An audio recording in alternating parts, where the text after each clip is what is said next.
방식에 대해서 좀 네네. 여쭤보고 싶은데, 네. 그러니까 이제 이른바 형량 거래를 하려는 거 아니었나 싶은 대목들이 어떤 있어요. 거요? 형량 거래를 하려는 거 아니야 예. 싶은 대목들도 있어요. 네. 그리고 이제 말씀하신 녹취를 들어보면 우리가 누구 수사도 안 하고 있고 누구 수사도 안 하고 있고 네네. 법인카도 이제 그것도 안 하고 있고 하니까 네. 변호사님 다시 한번 가가지고 어제 저랑 한번 또 만났거든요. 그러니까 다시 한번 가서 좀 만나서 얘기 좀 네네. 들어보세요. 라고 하는 걸 보면 이렇게까지 했어야 했나 싶은 생각이 들긴 하거든요. 예, 뭐 제가 예. 솔직히 그 내용이 아마 전체가 다 공개가 된다면 조금 더 그 맥락을 잘 아실 수 있을 텐데 그게 뭐 전화 한 통도 지금 공개를 못하는 상황에서 이렇게 잘라서 공개를 하면 뭐 그렇게 생각하실 수도 있을 것 같아요. 그리고 네. 그 서민석 변호사가 아까도 말씀드렸듯이 저보다 뭐 굉장히 연차가 많으신 분이고 제가 뭐 좀 시시콜콜하게 그렇게 얘기를 뭐 안 해도 됐을 것 같은 것까지 좀 시시콜콜하게 얘기를 하면서 어쨌든 사건을 잘 이끌어 보려고 했던 거는 뭐 사실인 것 같아요. 근데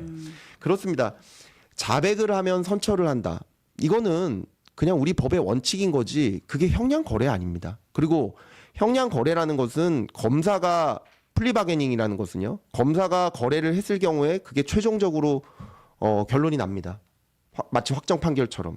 그게 형량 거래 플리바게닝이고요. 근데 제가 할 수 있는 것은 형량 거래를 할 수가 없습니다. 왜냐하면 그것은 법원의 권한이니까요. 다만 저희는 의견을 낼 수가 있죠.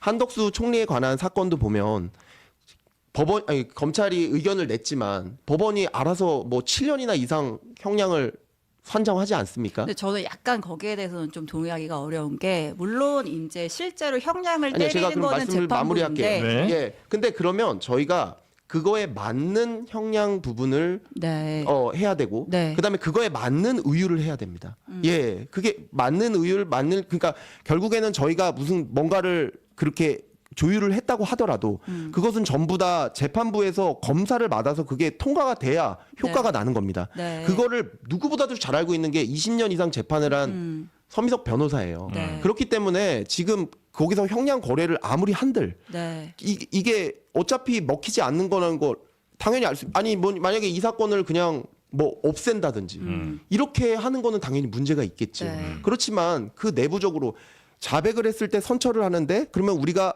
자백을 했을 때 어떤 선처를 받을 수 있는지에 대해서 묻고 답하는 것. 지금 보석, 그다음에 추가 영장 청구를 안 하는 것. 그거는 다른 지금 그 구속된 피고인들도 모두 같이 갖고 있는 권리입니다. 근데 그거를 오로지 그 이재명 지사가 사실은 좀 네. 자기보다 주범이라고 주장하는 사람은 절대 그걸 주장하면 안 되는 겁니까?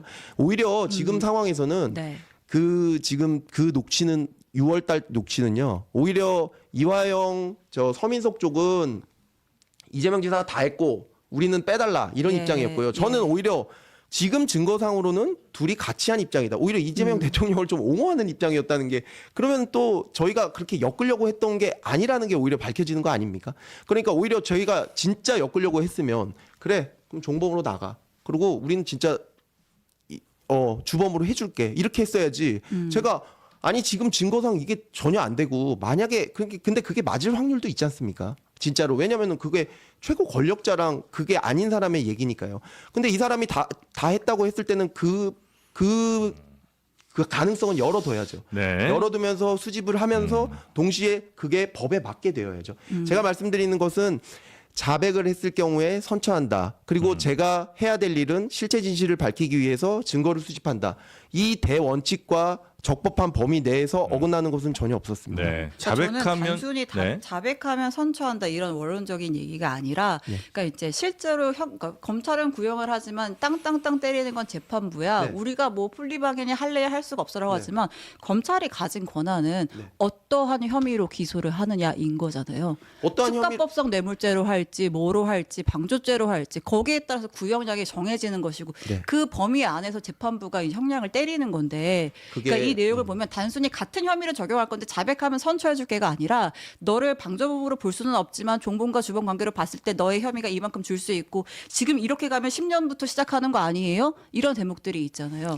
그거는 지금 좀 섞여 있는데요. 지금 그거 5월 25일자 지금 녹취 말씀하시는 맞습니다. 거잖아요. 그거는 지금 서미석 변호사가 전혀 다른 그 태도와 변론 전략이었기 때문에 네. 그리고 그때 당시에는 10년 이상이라고 하지만 그게 최저 형량이 10년이거든요. 제가 법령 설명한 거에 불과하고요.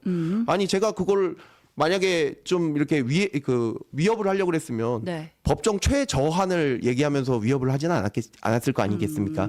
예, 이게 그렇습니다. 아까도 말씀하셨듯이 그러면은 검찰이 이것저것 조율하면은 그게 다 그렇게 된다. 예를 들면 이재명 대통령은 특가법상 뇌물로 기소하고 네.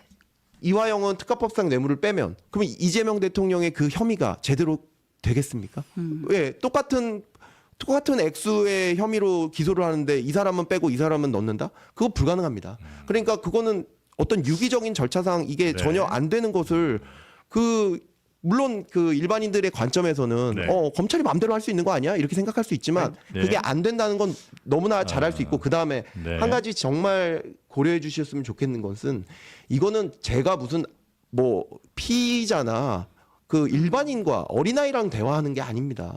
아이 뭐 예. 예, 이분은 저보다 훨씬 더 경력도 선배고, 많고 예. 훨씬 더 이 내용에 대해서 잘 아는 사람과 지금 대화하고 있는 건데 예. 그거에 대해서 그러면 이분 얘기는 제가 지금 만난 지 얼마 되지도 않아서 뭐 좀 얘기를 하면 바로 회유됐다는 말씀이신가요? 반대로 생각하면 네.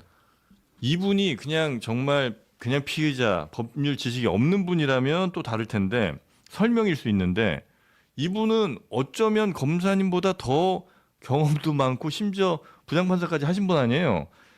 자백하면 선처한다는 거 그분이 더 잘하실 거고 그다음에 형량을 얘기한다는 것도 형량을 이분이 모르시지 않을 텐데 뭐냐면 본인이 피해자가 어떤 혐의가 있고 이게 어떻게 구형될 거 뻔히 아실 테니까. 근데 검사가 이렇게 하면 10년입니다라고 설명을 하는 건 그 사람이 모르는 걸 설명하는 게 아니고 나 그 정도 할 수 있다는 의지를 나타낸 것으로 그 사람은 당연히 왜냐하면 다 서로 법률 전문가들이니까 그렇게 받아들일 가능성이 높은 거 아니에요? 내가 지금 검사인데 이렇게 하면 10년입니다 라고 얘기하는 거는 법 모르는 사람에겐 설명이지만 법을 잘 아는 사람에겐 이 검사가 지금 10년 이상 때리려고 한다는 얘기구나 라고 받아들이겠죠. 아니 그거 제가 좀 그게 다 섞여 있어가지고 조금 설명을 네. 드려야 될 것 같아요.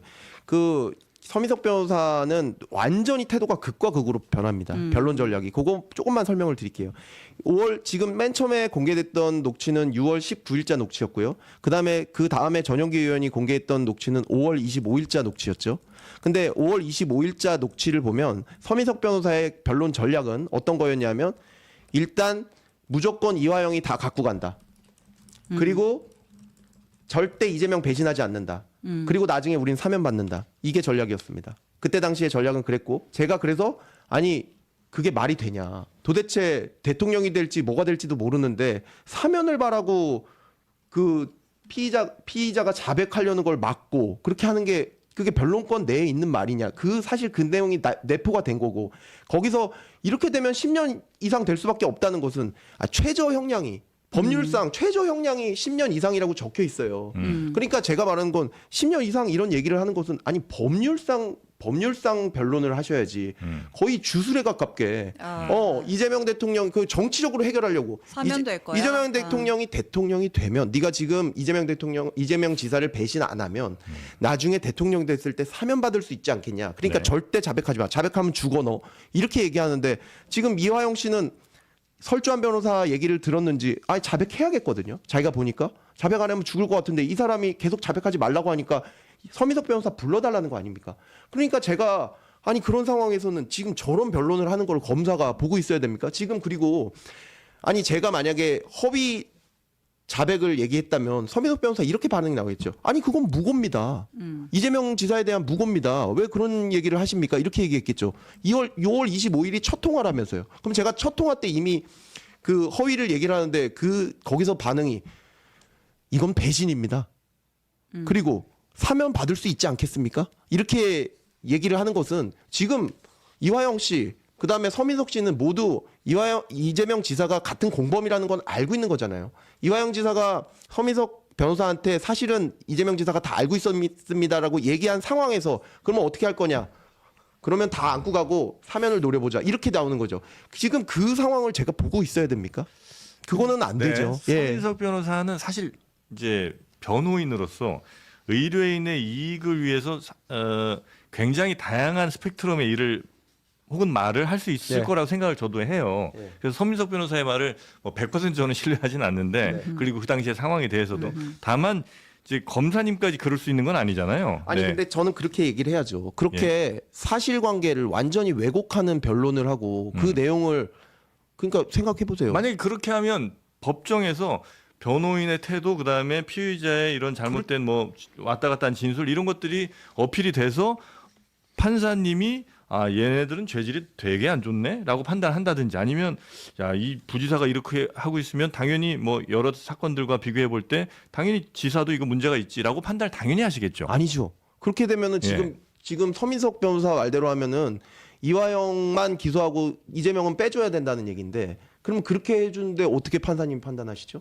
지금 그렇게 하겠다고 그렇게 해야만 나중에 사면을 받아서 이게 해결될 수 있다고 저 사람은 그건 이제 변호인 전략이고 거기에 이제 검사님 그러면 따라가실 저는 필요는 없잖아요. 아니죠. 그거는 저는 그 전략을 제가 거기 따라가면 안 되죠. 그럼 따라가면 안 되죠. 따라가면 안 되죠. 그러니까 네. 따라가지 않으려고 제가 그 얘기를 한 이 겁니다. 통화 내용들이 이제 그럼요. 그런 거란 말씀이신 그렇죠. 거죠? 그걸 따라가면 안 되죠. 아니 그 변론을 그게 명백하게 사실관계를 당연히 따라가면 안 몰아놓고 되시겠죠. 그 네. 밑에 있는 사람한테 그러면 혐의를 다 몰고 우린 나중에 사면 받자. 또는 우린 나중에 회장님이 돈 많이 챙겨 주실 거니까 다 안고 가자.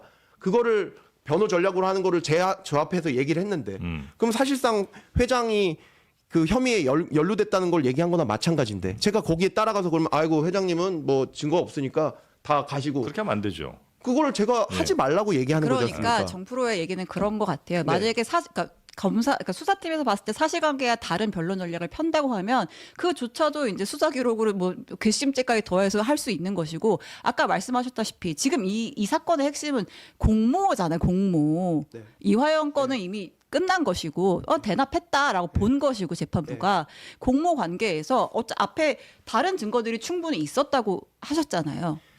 지금 다른 증거가 있는데 예. 피의자는 사실상 이 증거에 따라서 진실을 말하려고 하는데 변호사가 정치적 이유로 무슨 이유인지 모르겠어요. 그렇지만 어쨌든 명확한 거는 형량적으로는 이 의뢰인을 위한 게 아니었습니다. 다 네가 짊어지고 가서 나중에 사면 받아 이런 변론을 하는데 그러면 어떻게 하면 좋다고요? 그 내용을 그런 변론이 있지만 저는 무시하고 수사보고에만 남긴 다음에 이화영 씨가 변호인 불러달라고 하지만 아이고 검사가 그러면 안 되지. 검사는 몰라도 그냥 수사보고만 치고 이 내용은 다 판사님한테 가는 거예요. 판사님한테 일단 가지도 않겠죠. 첫째로. 근데 원래 검사들이 제가 저는 몰라서 실체를- 여쭤보는 건데 진실을 변호 전략에도 밝혀야죠. 개입을 해요? 변호 전략에 가입 안 하지만 저는 네. 개입 안 하죠. 근데 네. 이거는 변호권을 남용한 거잖아요. 근데 그게 피해자에게 이익이라고 판단한다면 변호인은 이제 그 전략을 삼을 수도 있는 거 근데 아닌가요? 피의자가 예. 저에게 그 전략을 자기가 하기 싫다고 얘기하고 있는 거잖아요. 그러면 그런 진술을 한 거예요? 아니 불러달라고 하잖아요. 자백을 그리고 그 전에 했고요. 그 전에 설주한 변호사는 말 듣고는 네. 어느 정도 자백을 하려고 하는데 서민석 변호사 하지 말라고 하니까 네. 서민석 변호사의 승인이 있어야지 자백을 할 수 있는 거 아닙니까? 네. 그러면은 그거를 불러달라고 하는데 그러면 제가 그걸 어떻게 해야 돼? 어떻게 하는 방식이 그래서 이제 한 번 더 제일 가서 검찰의 만나보시라라고 이제 통화 내용이 이제 그런 대목이 그 맥락이었던 두 가지를 거예요. 얘기를 해야겠죠. 첫 번째로 그런 비법률적인 변론 하지 마시라. 이건 일종의 이 의뢰인한테 사기치는 거잖아요. 나쁘게 말하면. 너 사면 받을 수 있으니까 일단은 네가 다 짊어지고 가. 근데 얘는 실제 그게 아닌 거잖아요. 그러면 근데 그렇게 되고 있는 상황을 제 눈앞에서 그게 벌어지고 있고 그게 제 사건을 실체 관계를 다 왜곡시키는데 그러면 그리고 거기다가 이 사람은 그렇게 하기 싫다고 자기 변호인 불러달라고 하는데 그럼 거기다 대고 지금 어떻게 하면은 제일 검사다운 그 대응이라고 생각하세요? 네. 이제 충분히 아마 말씀을 저희가 좀 네. 다른 아마 여타 방송보다는 네. 또 듣지 않았을까 하는 생각이 드는데 혹시 뭐 많이 부족하셨을까요? 아니요, 조금 더 뭐 할 수 있으면 좋은데 네. 어쨌든 그러니까 검사님 설명드리면 오히려 내가 이화영을 도와준 거다. 이화영의 실체적 진실을 네. 밝힐 수 있도록 도와준 거다. 이런 취지. 저는 당연히 거죠? 그게 제 직업입니다. 이화영이란 피의자를 도와주실 필요는 없잖아요. 도와주는 건 아니죠. 네. 그렇지만 그 사람을 도와줘서 뭐 형을 낮게 만들고 뭐 높게 만들고 이럴 필요는 없죠. 예. 그렇지만 그 사람이 진실을 말하겠다고 하는데 당연히 그거는 저는 진실을 말하고 했다고 하는 데는 제가 당연히 협조를 하고 그 일을 해야죠, 제가. 모든 피의자에게 그렇게 아마 친절하진 않으실 거고 이제 아니요. 저는 네. 다른 피의자한테도 마찬가지고 그렇게 해서 많은 네. 진실을 밝혀낸 적도 많습니다. 그러니까 이제 진실이라는 게 사실 여러 정황적 증거와 가장 잘 부합하는 진술 뭐 이런 것들이 아마 모여져서 진실에 가깝게 가는 것이겠죠. 그렇죠. 네, 네, 그래서 그렇죠. 아마 그런 취지로 네, 네. 조사를 맞아요. 하셨고 그다음에 진술을 받으셨고 변호인과도 그런 통화 내용이라고 아마 말씀을 해주시는 것 같고 네. 그 내용은 아마 국정조사에서 또 그래서 여러 그 이후에 다각도로 그 접근되지 이화영 않을까 지사의 싶습니다. 진술은 어쨌든 서민석 변호사랑 그 이후에 만나고 난 뒤에도 어쨌든 바뀐 건데 이렇게 돼요. 5월 25일까지는 예. 수사는 설주한 변호사, 재판은 서민석 변호사가 하고 있었거든요. 예. 그러니까 설주한 변호사가 하고 있었는데 어쨌든 한 그 열흘 전에 5월 25일 열흘 전에 어느 정도 자백을 했다고 하고 네. 그러니까는 자백을 더 하고 싶으니 서민석 변호사를 불러달라고 하는 통화가 5월 25일 통화지 않습니까? 예. 그리고 그 이후에 설주한 변호사가 김현지 씨 전화를 받고 잘립니다. 예. 잘리고요. 그 다음에 서민석 변호사가 다시 변호인이 되는데 네. 그때 저희에게 얘기했던 것이 그러면 일단 자백이 나왔으니까 그러면 이제는 완전히 180도 바뀌어서 종범으로 이제는 해줘? 이재명 지사가 다 한 거고 우리는 빼줘. 방조범으로 해줘. 그렇죠. 야, 그게 이렇게 6월 19일 통화. 이렇게 변호 전략이 완전히 180도 바뀐 건데요. 그렇게 바뀐 거에서 이제 저는 어쨌든 저는 법률에 맞게 해야 되는 거기 때문에 아니 그렇다고 해서 이렇게는 지금 안 된다라고 얘기를 하는 거고 그다음에 아까 말씀하셨듯이 법률을 왜 설명해 주냐. 저는 서민석 변호사한테 법률을 설명해 주기보다는요. 지금 증거상 이 정도의 자백이 이렇게 돼 가지고는 정범 종범이 될 수 없습니다. 지금 이 증거로 가지고는 없습니다. 제가 수사 증거나 상황을 설명을 드린 거고 그다음에 뭐 수사를 맡고 있다 어쨌다 하는데 저희가 수사가 계속 번지고 있었어요. 네. 번지고 있고 그다음에 일정은 계속 안 지켜지고 있는 상황이었고요. 제가 한정된 수사 역량을 집중시키려면 다른 수사팀 검사들에게 협조를 구하고 그 일정에 맞게 어떤 뭐 자백이든 부인이든 어쨌든 일정에 맞게 기일이 진행이 돼야 되는데 그 기일의 진행이 안 되기 때문에 저희가 되게 협조를 구하는 차원에서 그렇게 말씀드린 것이지 네. 이렇게 보시죠. 거래가 있었다면 어쨌든 주고 받은 게 있어야 되는데 제가 뭘 줬을까요? 제가 준 게 아무것도 없지 않습니까? 예. 아 누구에게요? 이화영 씨가 결국 자백했는데 뭘 줬을까요? 이화영 씨가 자백했는데 뭘 주었겠느냐? 뭘 줬을까요? 그리고 서민석 변호사는 지금 얘기를 들어보면 저한테 회유 당해가지고 허위 자백을 시킨 거잖아요. 그리고 나서 그 다음에 뭐 이 녹취록이 있든 없든 간에 이화영 씨 1, 2, 3심 끝날 동안 뭐 했습니까? 그리고 이재명 대통령에 대해서 기소될 때 뭐 했습니까? 그때 동안 아무 말씀 없으시다가 그리고 변론할 때 그럼 재판정에서라도 말하면 되잖아요. 그 말씀도 안 하시다가 이제 와가지고는 이 녹취 이것도 제가 수십 통화를 했는데 그중에 한 통화도 공개를 못 하시면서 이렇게 쪼각쪼각 내서 같은 통화에서도 제가 분명히 종범을 거절한 내용이 있는데 그 내용은 삭제하고 앞에만 해서 네가 제시했다. 사실은 자기가 제시한 거를 그렇게 완전히 거꾸로 얘기하시고 서민석 변호사는 왜 그런다고 생각하세요? 정치적 의도가 있지 않을까요? 정치적 의도라고 하면 선거 같은 거예요? 지금 제가 생각하기에는 서민석 변호사는 이 대북 송금 사건의 가장 중요한 증거는 국정원 문건이었거든요. 네. 근데 그 문건을 받았을 때도 서민석 변호사가 동의를 해줘서 받았습니다. 그리고 이화영 부지사의 진술도 뭐 물론 그게 재판이나 공판에 쓰이지 않았지만 그 진술도 서민석 변호사 있을 때 받았습니다. 근데 그런 사람인데 지금 선거는 아마 이재명 대통령을 검찰의 칼로부터 지켜낸 서민석 변호사 이런 식으로 또 180도 바뀌셨어요.